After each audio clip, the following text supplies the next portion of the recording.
എല്ലാവർക്കും നമസ്തേ. ഞാൻ സിന്ധു സതീശൻ.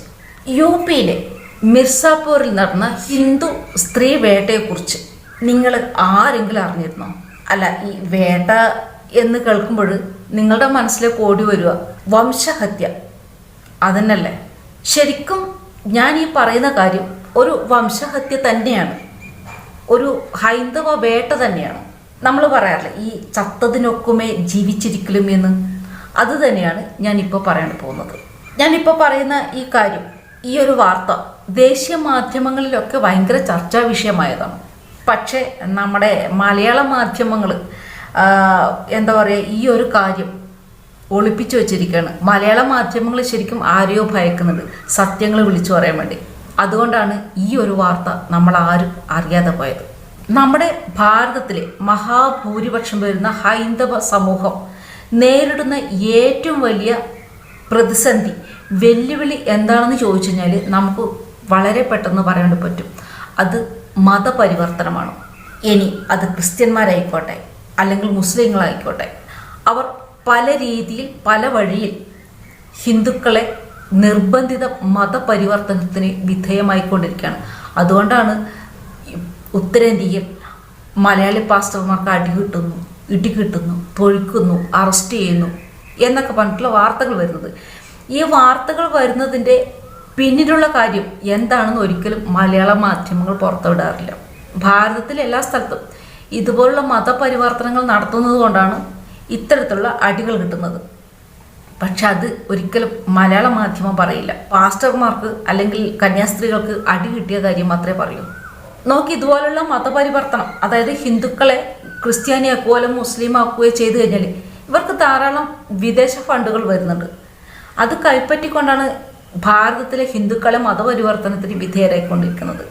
ഇനിയിപ്പോൾ ആരെങ്കിലും ഈ മതപരിവർത്തനം എതിർക്കാൻ നിന്നാലോ, അവൻ ബജ്രംഗ് ദളാണ്, അവൻ ഹിന്ദു വർഗീയവാദിയാണ്, സംഘപരിവാർ ഫാസിസമാണ് എന്നൊക്കെ പറഞ്ഞിട്ടാണ് മലയാള മാധ്യമം വാർത്ത കൊടുക്കാറ്. പക്ഷെ അതിന് പിന്നിലെ കാരണം എന്താണെന്ന് ഇവർ ഒരിക്കലും പറയാറില്ല. നമ്മൾ തുടർച്ചയായിട്ട് ഇപ്പോൾ കേട്ടുകൊണ്ടിരിക്കുന്ന ഒരു പദമാണ് ജിഹാദ്. ഒരു കളക്ടർ അവർ പറഞ്ഞ ജിഹാദ് എന്ന് പറഞ്ഞാൽ ഒരു കാര്യം നമ്മൾ മനസ്സിൽ ചിന്തിക്കും. ആ കാര്യം നേടിയെടുക്കാൻ വേണ്ടി, ആ ലക്ഷ്യത്തിലേക്ക് എത്താൻ വേണ്ടിയിട്ട് എത്ര കാലം വരെ വേണമെങ്കിലും അവരാ ജിഹാദിനായിട്ട് ജീവിക്കും. ഇതൊക്കെയാണ് ശരിയാണ്. കളക്ടർ പറഞ്ഞത് അടിവരയിട്ട് നമ്മൾ കേൾക്കണം. അവർ ഒരു കാര്യം ചിന്തിച്ചു കഴിഞ്ഞാൽ അത് ലക്ഷ്യത്തിലേക്ക് എത്താൻ വേണ്ടി അവരെത്ര പരിശ്രമം നടത്തും. അത് തന്നെയാണ് ജിഹാദ്. ലവ് ജിഹാദ്, ലഹരി ജിഹാദ്, ഇപ്പോൾ പുതിയതായിട്ട് വന്നിട്ടുള്ളതാണ് ജിം ജിഹാദ്. ഈ മുസ്ലിം വിഭാഗത്തിൻ്റെ ഈ തീവ്രവാദികളുടെ പുതിയൊരു തന്ത്രമാണ് ജിം സെൻറ്റർ അല്ലെങ്കിൽ ജിം ജിഹാദി എന്ന് പറയുന്നത്. യു.പിയിലെ മിർസാപൂരിൽ മാത്രം 8ഓളം ജിം സെൻറ്ററുകളും അതിൻ്റെ ഉടമയും അതുപോലെ തന്നെ പരിശീലകന്മാരും നടത്തിയ ഒരു ജിം ജിഹാദിനെ കുറിച്ചാണ് ഞാനിവിടെ പറയുന്നത്. ഈ 8ഓളം വരുന്ന ജിം സെൻറ്ററുകളിൽ പ്രവർത്തിച്ചിരുന്നവർ ഒരേ മതക്കാരാണ്. ഒരേ മതക്കാരെന്ന് പറഞ്ഞാൽ മുസ്ലിങ്ങളാണ്. അതുപോലെ തന്നെ ഒരേ പ്രസ്ഥാനത്തിൽ, ഇവരുടെ പ്രസ്ഥാനം എന്താണ്? മതപരിവർത്തനം. ആ ഒരു പ്രസ്ഥാനത്തിൽ പ്രവർത്തിക്കുന്നവരാണ്. ഇവരുടെ ലക്ഷ്യം എന്നത് ഹൈന്ദവ വേട്ടയാണ്. ഹിന്ദുക്കളിലെ സ്ത്രീകളാണ് ഇവരുടെ ലക്ഷ്യം. ഈ മിർസാപൂരിൽ നടത്തി വരുന്ന ജിമ്മിൽ പരിശീലനത്തിന് വരുന്ന 20-നും 45-നും ഇടയിലുള്ള ഹൈന്ദവ സ്ത്രീകളാണ് ഇവരുടെ ലക്ഷ്യം.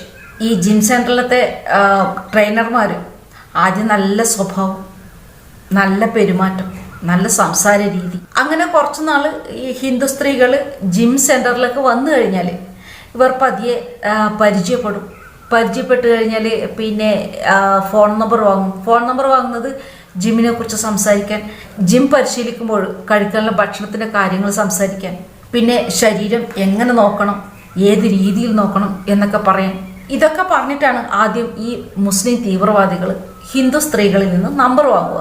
നമ്പർ കയ്യിൽ കിട്ടിക്കഴിഞ്ഞാലോ പതിയെ സംസാരമായി പ്രണയിച്ചു തുടങ്ങിയാൽ പതുക്കെ അവരെ റൂമിലേക്ക് കൊണ്ടുപോകും, ലൈംഗികമായിട്ട് ചൂഷണം ചെയ്യും. ലൈംഗികമായിട്ട് ചൂഷണം ചെയ്യുന്ന കാര്യങ്ങൾ അവർ വീഡിയോയിൽ പിടിക്കും. വീഡിയോയിൽ പിടിച്ചിട്ടത് ഈ ഹിന്ദു സ്ത്രീകൾക്ക് നേരെ തന്നെ ഇതൊരു ആയുധമായിട്ടെടുക്കും. അങ്ങനെ ഈ മുസ്ലിം തീവ്രവാദികളുടെ ഇരയായ സ്ത്രീകളെ ആദ്യം ഇവർ ബുർക്ക ധരിക്കാനാണ് നിർബന്ധിക്കുക. അത് കഴിഞ്ഞാൽ നമാസ് ചൊല്ലാൻ പഠിപ്പിക്കുക. ഇതൊക്കെ പൂർത്തിയായി കഴിഞ്ഞാലാണ് മുസ്ലിം മതത്തിലേക്കുള്ള നിർബന്ധിത മതപരിവർത്തനം. ഈ മിർസാപൂരിൽ മാത്രം ഈ ജിം പരിശീലകന്മാർ ഏകദേശം 70ഓളം സ്ത്രീകളെ ഇത്തരത്തിൽ ലൈംഗിക ചൂഷണത്തിന് ഇരയാക്കിയിട്ടുണ്ട്. അതും ആ നാട്ടിലെ തന്നെ അതിസമ്പന്നയായ യുവതികളെയാണ് ഇവർ ലക്ഷ്യമിട്ടത് എന്ന് മാത്രമല്ല, ഇതിൽ പല സ്ത്രീകളും ഇവരുടെ വലയിൽ വീഴുകയും ചെയ്തു. ഇത്രയും വലിയ സംഭവങ്ങൾ നടന്നത് യുപിയിലെ മിർസാപൂർ എന്ന ചെറിയ പട്ടണത്തിലാണ്. ഹമീദ് അഹമ്മദ് എന്ന് പറഞ്ഞ മുസ്ലിം തീവ്രവാദി നടത്തുന്ന ജിം സെന്ററും അവിടെയുള്ള പരിശീലകന്മാരടക്കം ഏകദേശം 6ഓളം പേർ ഇതിനോടകം പോലീസ് പിടിയിലായിട്ടുണ്ട്. ഏരീദ് അഹമ്മദ്, ജാവേദ് അഹമ്മദ്, അർബാസ് അഹമ്മദ്, ആസിഫ്, വസീം എന്നീ മുസ്ലിം തീവ്രവാദികളാണ് പിടിയിലായിട്ടുള്ളത്. ഈ മുസ്ലിം തീവ്രവാദികൾ, ഈ ജിഹാദികൾ ജിം തുടങ്ങിയത് തന്നെ ഭൂരിപക്ഷ സമുദായത്തിലെ സ്ത്രീകളെ വേട്ടയാടാനാണ് എന്ന് അവർ തന്നെ മൊഴി നൽകിയിട്ടുണ്ട്. ഇവർ ജിം സെന്ററിലെ ടോയ്ലറ്റുകളിൽ വരെ രഹസ്യ ക്യാമറകൾ പിടിപ്പിച്ചിട്ടുണ്ടത്രേ. യുപി പോലീസ് ഇതൊക്കെ കണ്ടുപിടിക്കുകയും ജിം സെന്റർ ഇപ്പോൾ സീൽ ചെയ്തിരിക്കുകയുമാണ്. ഇതിനിടയിൽ പോലീസ് പിടിയിലായ ജിം മുതലാളി ഫരീദ് അഹമ്മദ് ഓടി രക്ഷപ്പെടാൻ ശ്രമിച്ചപ്പോൾ പോയിന്റ് ബ്ലാങ്കിൽ യുപി പോലീസ് വെടിവെച്ചിട്ടു. ഈ ഒരു സംഭവം ദേശീയ മാധ്യമങ്ങളിൽ ചർച്ചാ വിഷയമായ ഈ ഒരു സംഭവം കേരളത്തിലെ എത്ര മാധ്യമങ്ങൾ വാർത്ത പുറത്തുവിട്ടിട്ടുണ്ട്? ഏതെങ്കിലും ഒരു മാധ്യമം പുറത്തുവിട്ടതായിട്ട് നിങ്ങൾ കേട്ടിട്ടുണ്ടോ? കണ്ടിട്ടുണ്ടോ? ആരെങ്കിലും അറിഞ്ഞിട്ടുണ്ടോ? നമുക്ക് ഇവിടെ ഇരകൾ മുസ്ലിം സ്ത്രീകളും വേട്ടക്കാർ ഹിന്ദുക്കളുമാണെങ്കിൽ കേരളം ഇപ്പം നിന്ന് കത്തുന്നുണ്ടോ? ഇല്ലേ? എന്തൊക്കെയായിരിക്കും വാർത്തകളുടെ? സംഘപരിവാർ ഫാസിസം, മോദിയുടെ ഫാസിസ്റ്റ് ഭരണം, മുസ്ലിം സ്ത്രീകൾക്ക് ഇന്ത്യയിൽ ജീവിക്കാൻ കഴിയുന്നില്ല. മോദിയുടെ ഫാസിസ്റ്റ് ഭരണത്തെ തുടർന്ന് ഇന്ത്യയിൽ മുസ്ലിം സ്ത്രീകൾക്ക് ജീവിക്കാൻ കഴിയുന്നില്ല. ഇന്ത്യയിൽ സംഘപരിവാർ അജണ്ട നടപ്പിലാക്കിക്കൊണ്ടിരിക്കുകയാണ് മുസ്ലിങ്ങൾക്കെതിരെ. ഇങ്ങനെയൊക്കെ ആയിരിക്കും കേരളത്തിലെ വാർത്തയുണ്ടാവുക. പക്ഷെ ഇവിടെ ഇരകൾ ഹിന്ദു സ്ത്രീകളും വേട്ടക്കാർ മുസ്ലിങ്ങളുമാണ്. അതുകൊണ്ട് നമുക്ക് മുണ്ടാട്ടം മുട്ടി മലയാള മാധ്യമങ്ങൾക്ക്. ശരിക്കും ഹൈന്ദവ സമൂഹത്തിലെ ഹിന്ദു സ്ത്രീകൾ നേരിടുന്ന ഇത്തരം വെല്ലുവിളികൾ കണ്ടിട്ടും കേട്ടിട്ടും ഓരോ ഹിന്ദുക്കളും ആത്മസംയമനം പാലിക്കണം. അല്ല, അതാണല്ലോ നമ്മുടെ പണ്ടത്തെ മൂപ്പിലാൻ പറഞ്ഞത്. ഹിന്ദു സ്ത്രീകളെ ഇതുപോലെ കഞ്ചാവ് കേസിൽ കുടുക്കിയും പ്രണയിച്ച് പീഡിപ്പിച്ചും മതപരിവർത്തനം നടത്തിയും മതപരിവർത്തനത്തിന് വിധേയമാകാൻ സമ്മതിച്ചില്ലെങ്കിൽ കൊന്നും. ജിഹാദികൾക്ക് മടുക്കുമ്പോൾ അവർ സ്വയം നിർത്തി പോകുമായിരിക്കും അല്ലേ?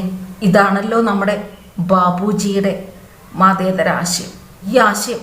ബാബുജിയുടെ ഈ ആശയം നീണാൾ വാഴട്ടെ. മറ്റൊരു നല്ലൊരു വീഡിയോ ആയിട്ട് ഉടൻ വരുന്നതിനെതിരെ എല്ലാവർക്കും ജയ് ഹിന്ദ്.